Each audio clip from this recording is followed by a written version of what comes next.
I have to live in a world where it's just assumed now that Dansby Swanson's just a really good baseball player. Like he might just be an elite baseball player. Is that where we're at?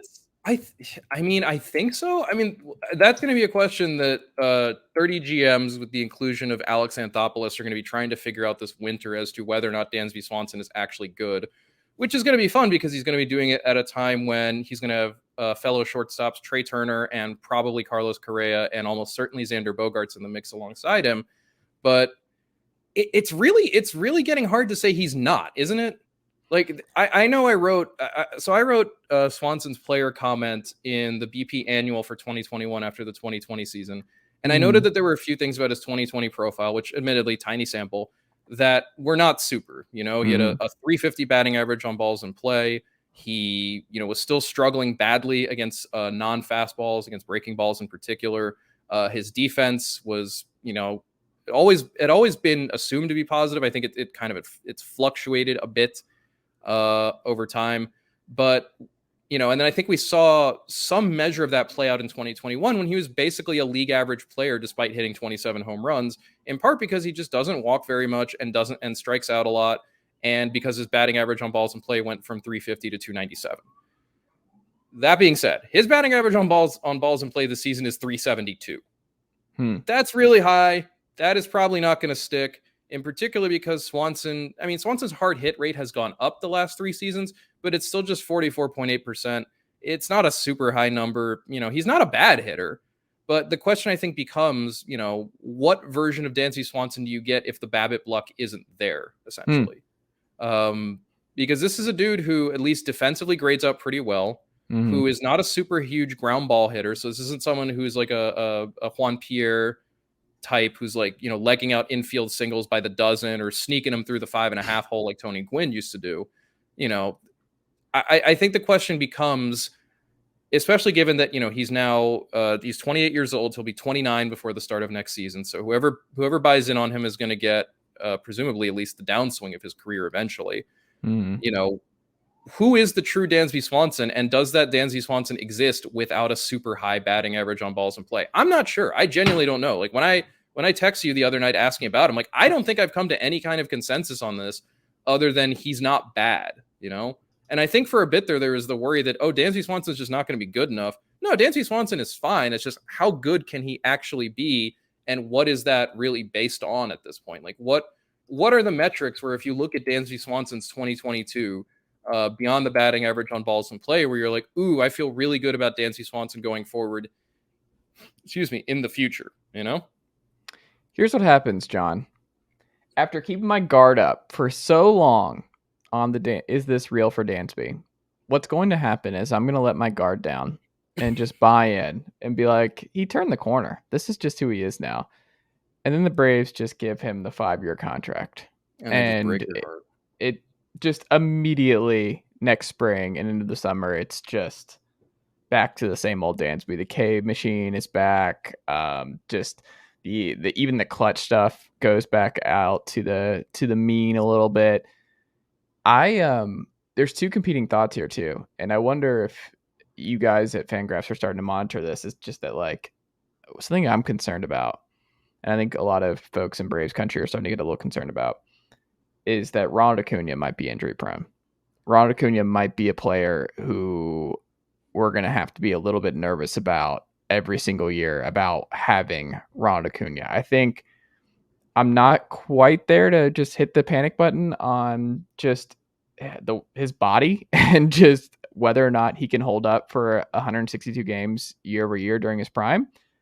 But I am saying that like we now have 2 years in a row where I am a little concerned about his injury track record and where we're going. And look, the contract is what it is, and we don't have to relitigate just what he's making for this Braves team, but it's more of like availability matters, and they did win a title without him. But I am curious. It's these 2 competing thoughts where like now I'm like talking myself not out of Ronald Acuna, but I'm putting myself a lot of my worries that I had towards, is this Dansby stuff real?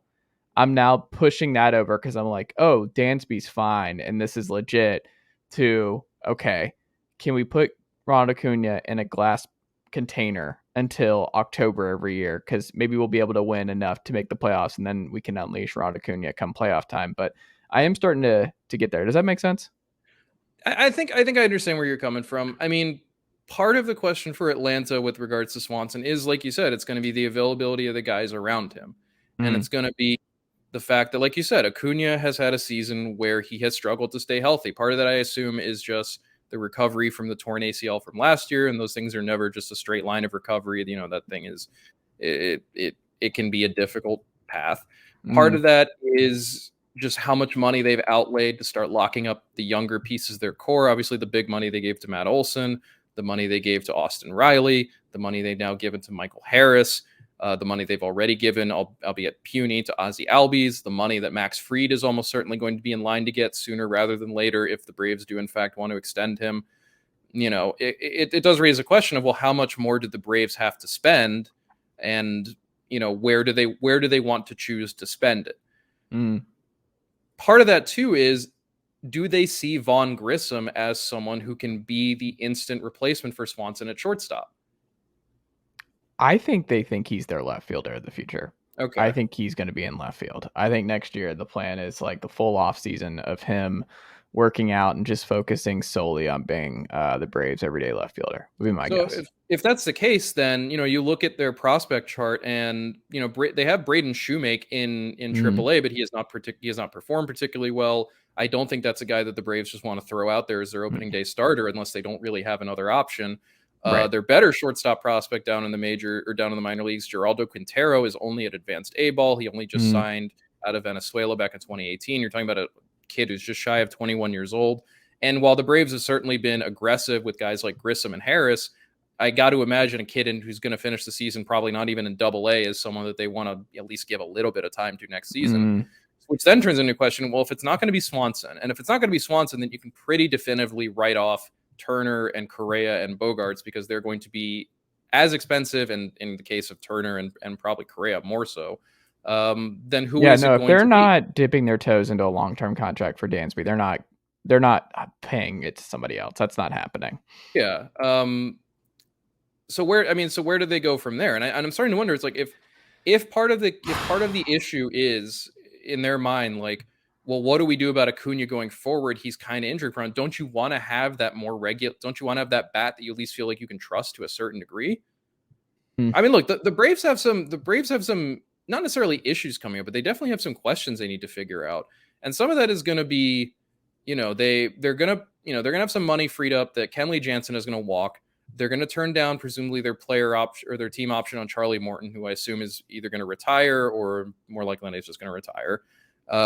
They have a few smaller deals coming off the books in terms like Robbie Grossman, Adam Duvall, Luke Jackson. I assume there will probably be some non-tenders in there to save them some money as well. But like I said, they're going to have to figure out a raise for Fried if that's something they want to do in the future. They're going to have to figure out. They're going to have to obviously plug whatever holes they need to plug in the offseason, whatever those end up being. They're going to have to figure out what they're going to do with Marcelo Ozuna, who's still under contract for another $36 million the next 2 seasons, which is a significant problem that they need to figure out.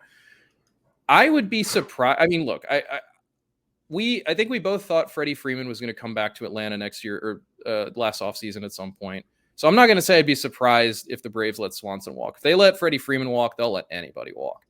well, I also think there's more. I mean, like Freeman or Stansby's literally from here and from Kennesaw, like not like very, very close vicinity to Tourist Park. If He's I a had to local boy. guess, if there was a player who would not botch this and just be like, I'll take less to stay in Atlanta Brave for all of my prime, Dansby Swanson would probably be the number one pick here. But the other thing is, why is, like, you got to think about it this way too. This is probably Dansby Swanson's last chance to make big money as a Yeah. free agent. Whatever contract he signs is almost certainly going to be of a 4-year variety, if not longer, which means he's not going to hit the market again until he's about to turn 33. You Mm, know, that's not, he doesn't really have another choice but to get as much money as he possibly can this season, or this offseason rather. And particularly given, again, the fact that besides Turner, Correa, and Bogarts, the next best shortstop on the market after him is Jose Iglesias, Aledmus Diaz, the corpse of Elvis Andrus. There's really not a whole lot beyond him. So to that degree too, in his mind, it's like, okay, let the big three sign wherever it is they happen to sign. I can come back to Atlanta if they want me to come back, but I can also be the fallback option for teams that don't want to pay that top end of the market. What I'm going to be really interested to see is what Swanson's initial contract demands look like and how he markets himself, because that is going to be an interesting challenge for him to figure out a way to make himself stand out, given the presence of Turner and Correa and Bogarts in what's already going to be a kind of crowded free agent market.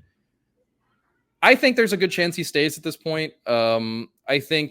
I mean, like you said, the strikeout issues come back. I mean, the strikeout issues are already there. I don't think they're ever going to go away for Dansby Swanson. He's not a particularly selective hitter in that regard. But he's also not a windmill. Like, you look at his percentile rankings on Baseball Savant. He's in the top third of the league in chase rate. That's pretty good. Granted, he's bottom quintile in strikeout rate, bottom 13% in whiff rate, bottom 39% in walk rate. Those are not great, but he's also not a hacker extraordinaire who I think you need to worry that he's suddenly going to turn into Adam, or the swing and miss part of Adam Dunn. Plus, he's a fantastic defensive shortstop. He's a great base runner. He does hit the ball pretty hard. He's got some good power. I don't know what that all adds up to money wise. I'm not even going to try to put a guess onto what Dansby Swanson's next contract will look like. But I also don't think that this is someone where if the Braves were to re-sign him long-term, that they're necessarily going to be regretting it quickly. They'll regret it at some point, as every long-term contract is regrettable at some point. But I think especially, and since you mentioned Acuna, and I do like that you mentioned it, they do have to factor in that they need as many viable major league bats as they can to keep this lineup going.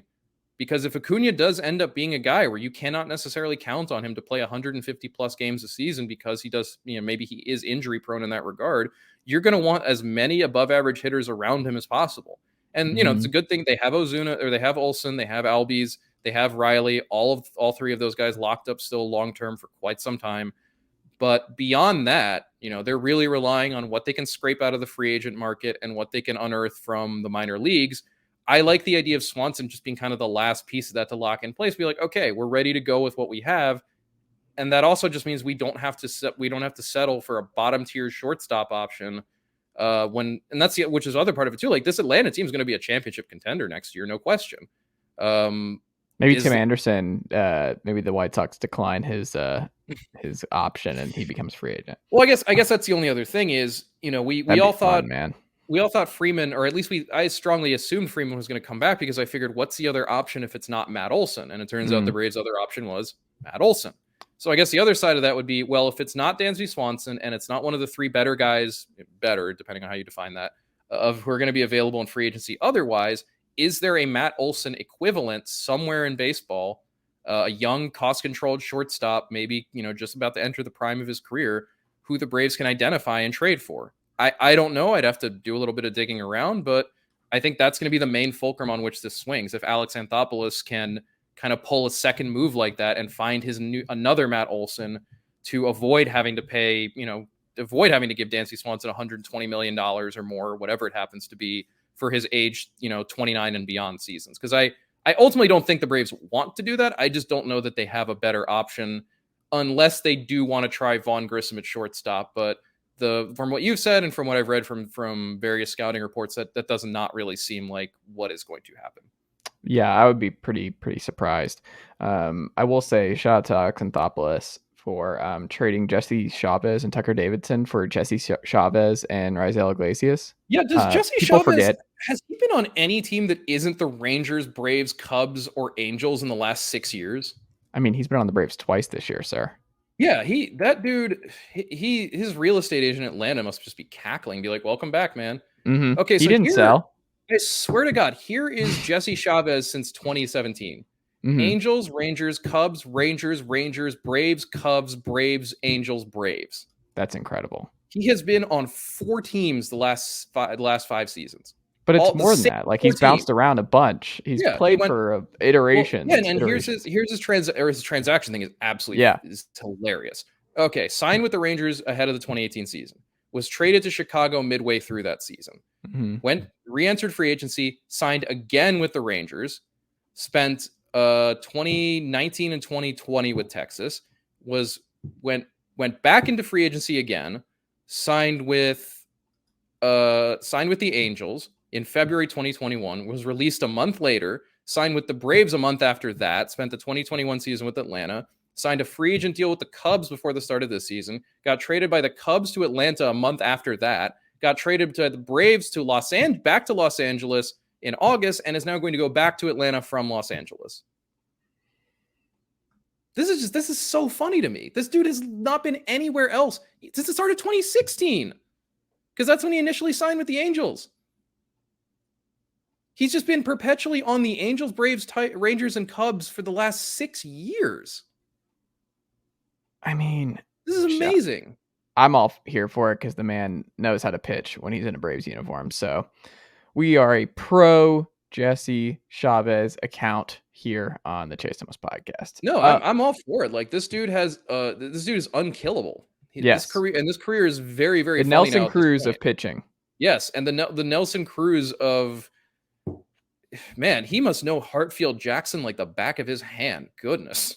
Hey, it's a good one to know. A lot of folks coming in and out of Hartsfield. One of the biggest. Imagine all his Delta frequent flyer miles.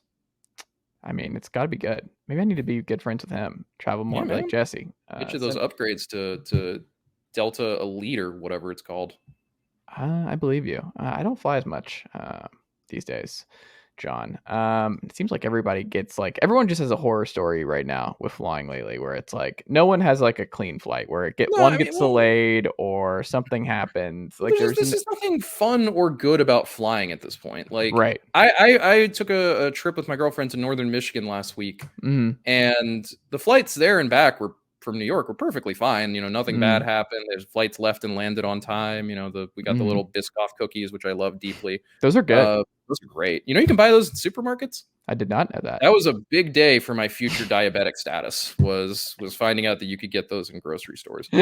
But yeah, but at the same time, when you're on the plane and you're in the squished little seat and it reeks of farts and like they don't even have the little TV in the headrest or whatever, and you drop something on the ground, you can't even bend over to reach it. Like, I bonked my head going into one of the planes. I bonked my head on the overhead compartment getting out of one of the planes, because like all airplanes seemingly are built for people who are 5'5" and smaller. Like, it's frustrating. And I think that's just the baseline of flying now, is it's just, you're not going to like this. Right. Like, it's going to be it may not be a bad time, but it sure as shit ain't going to be a good one. Yeah. And odds are it's going to be a really bad time. You should do the next ad read for Delta or Southwest. I was going to say, I'm costing you sponsors left and right here. I don't think they've ever gotten the podcasting game. I've never heard an ad read for Delta. Well, that's the thing. Like, no airline company ever needs ad reads for anything, because there are like 4 options across the country that you can take. True. And it's something like, you want to fly to Atlanta? Good. Okay, you got to take Delta. Sorry. There's no other airline. Sorry. You're screwed with Delta. Haha, suck it. Like, that's the vibe of every airline is just haha, suck it. Like, you cannot force us to do anything. We are purely a cartel that will do whatever we feel like. Also, you can't sue us. Like, that's just how it works. It's great. American industry is great.